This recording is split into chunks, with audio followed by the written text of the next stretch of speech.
Hello, and welcome to the Confessions from the Car podcast, the place where we unpack the complexities of being raised by an emotionally immature parent. I'm your host, Courtney, and full disclosure, I am going to fly through this episode. I apologize.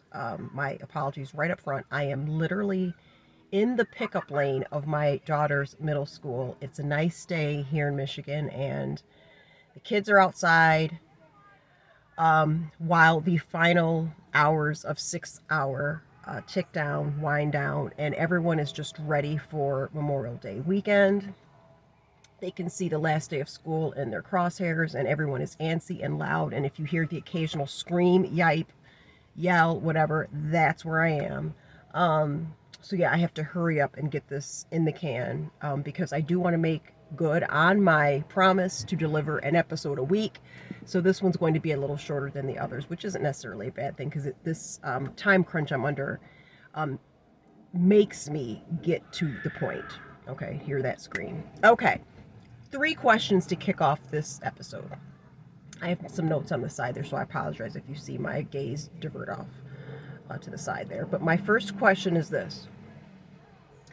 If you pounded, salt, or doled out the silent treatment anytime you were upset with your BFF, sorry here, do you think your BFF would tolerate that?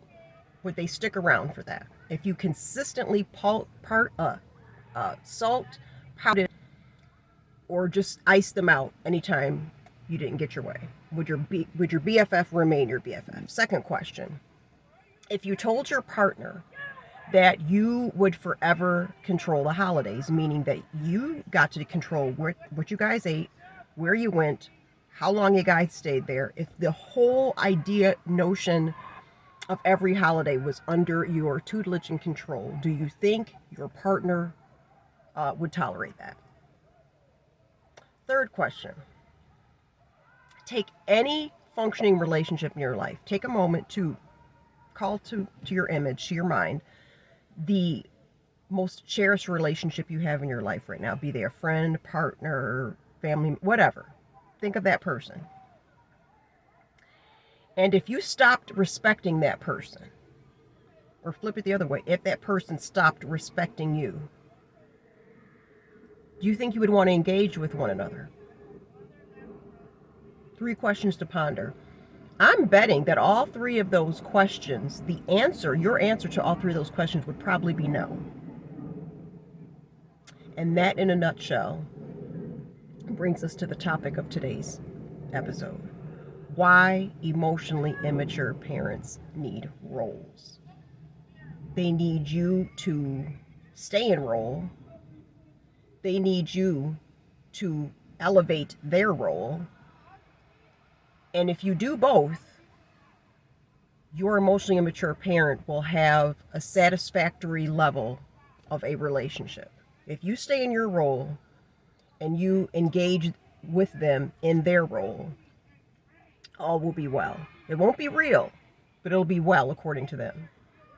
And the reason is because if you don't tolerate no's, if you want to control everything, particularly holidays, if you don't know how to give respect, but you expect it, you're going to have a really hard time cultivating and maintaining interpersonal relationships.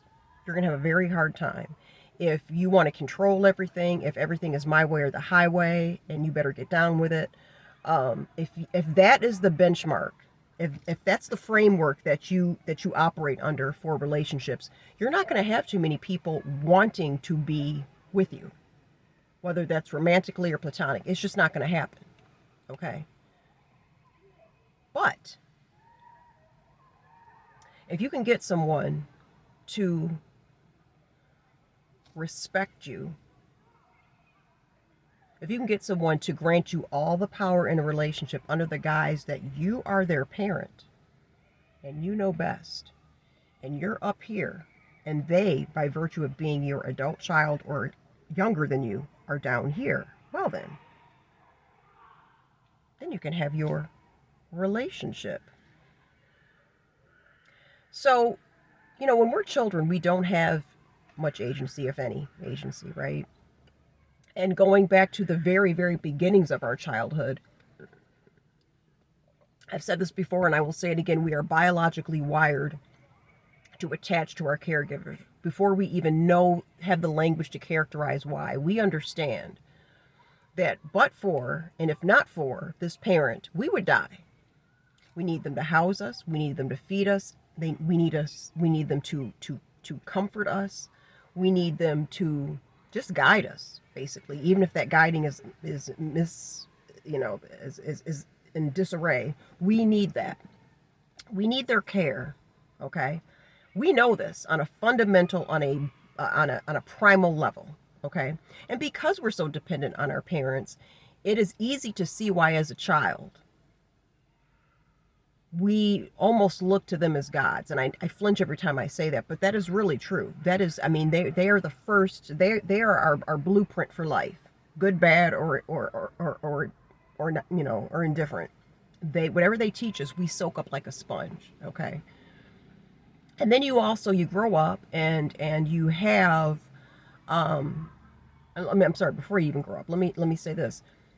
If you have a particular parent whose style is to rule with an iron fist, either emotionally abusive or physically abusive or any combination thereof, you come to realize that your agency as a person, not only just as a child, but as a in your formative years, but in your adult years, you start to think, I've got to listen to mom and dad.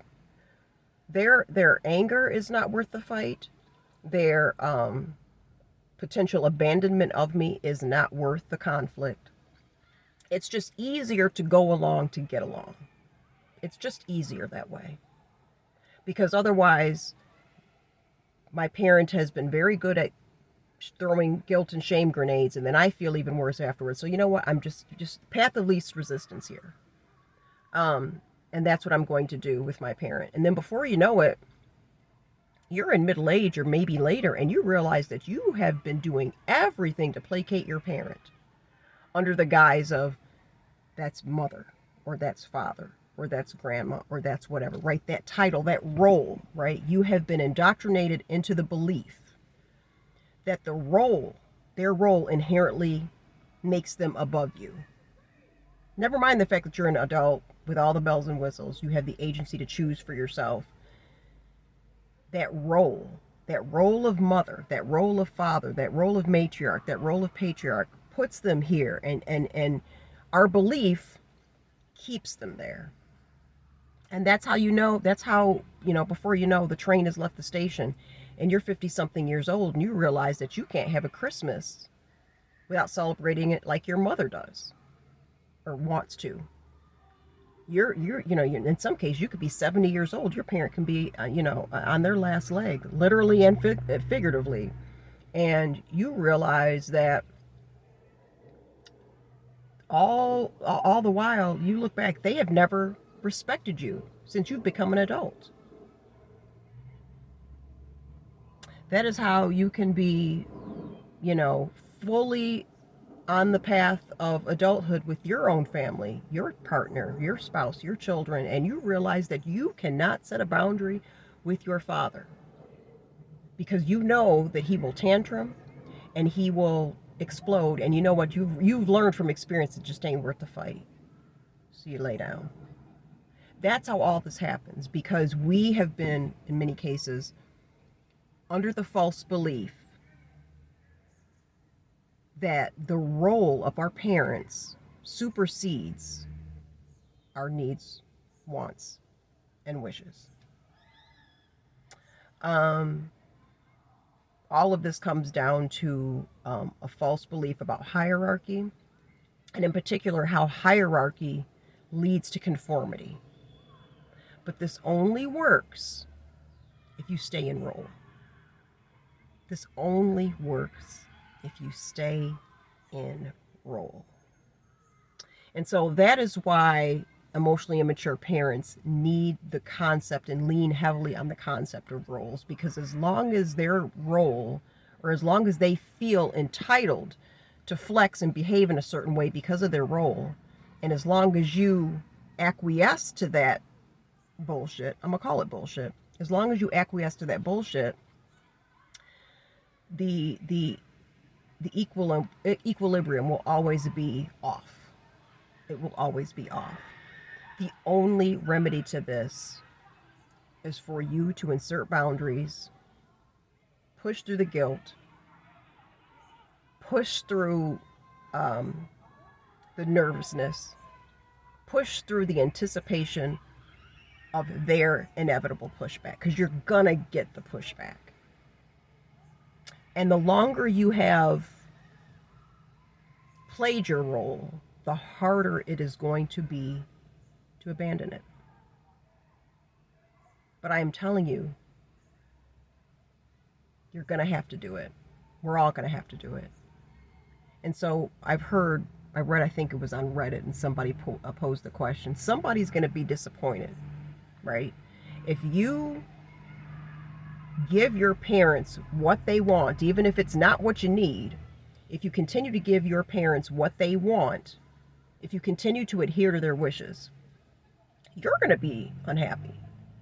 Also resentful and angry, but two emotions that can literally be the cause of a slow death. But whatever, that's what you're going to be, then you're going to be unhappy. Now, if you, on the other hand, insert your boundaries, stand your ground, drop the stick, they will be unhappy. Somebody's going to be unhappy. There's no way to placate everybody, because by virtue of the fact that you give your parents, continuously give them what they want, when it's against your wishes, when it's against your well-being, although you're hyper-vigilant, angry, resentful, if you do that, you are going to be paying the cost. And so you have to ask yourself, is the cost of the resentment, is the cost of the anger, better or worse than the inevitable adult temper tantrum? Because you have to ask yourself, would you allow your toddler to run you like this? Or a toddler? Would you? Because I'm here to tell you that while we looked at our parents as gods when we were younger, a lot of these parents, this is going to come across as very rude, but I'm just going to say it. A lot of these parents, a lot of these people that we have heralded and elevated as gods, they are unhealed children walking around in adult bodies. Let me say that again. They are unhealed children walking around in adult bodies. They have found cushioning. They have found shelter. They have found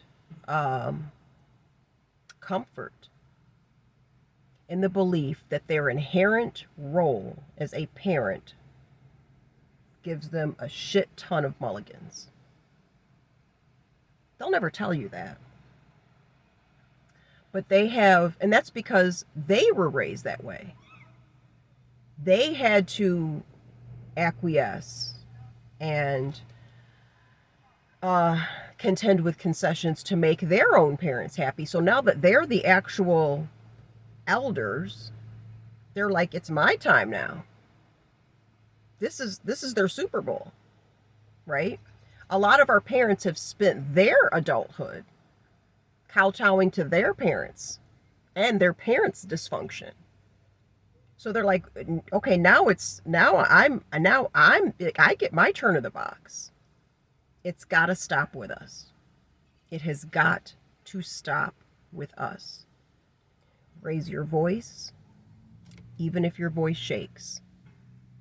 Set your boundary and stand your ground, even when your knees wobble.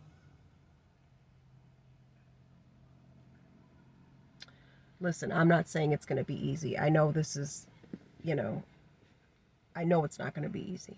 But it's also not easy to keep swallowing resentment. It's also not easy to keep sitting on anger as you become a proverbial pressure cooker. That's not easy either. And it for sure is not healthy for us. We got to pick a lane. And I guarantee you that once we erect these boundaries, it does get easier. It does get easier. I realize that what I'm saying here is not revolutionary. if you're in the space of those others of us who are embarking on the journey of individuation and differentiation, you've likely heard this before. So I'll tell you what, like I've said before, I'm no PhD, I'm no doctor, I'm just a person like you fighting the good fight. But I will say this: validation heals, and validation matters. It does matter. And for those of you, any of you who are watching this and who are new on the journey and are just starting to realize, hey man, maybe I'm not crazy. Maybe there is something going on with the dynamic with my parent and me that has been off for a very long time. Maybe I'm not imagining things. You're not. That is and will continue to be the impetus behind this podcast and each one of my videos. So I leave you with this message on the cusp of the Memorial Day holiday, as you will likely be expected to host. You may be expected to turn yourself inside out emotionally to placate to the whims of a emotionally fragile parent. I implore you to do something for yourself this weekend that honors you. And I encourage you to try with all your might to set one boundary. Just one. Whenever you flex that muscle, like any muscle we have not used very often, it will shake. Doesn't mean that you're wrong. It just means you are doing something different. And with that, ladies and gentlemen, I'm going to leave you, because any minute now the bell will be ringing and then all hell will break loose in this parking lot. That's the bell. Okay, that's it for me. That's it for now. I will catch you next week. Until then, be well and set those boundaries. Bye.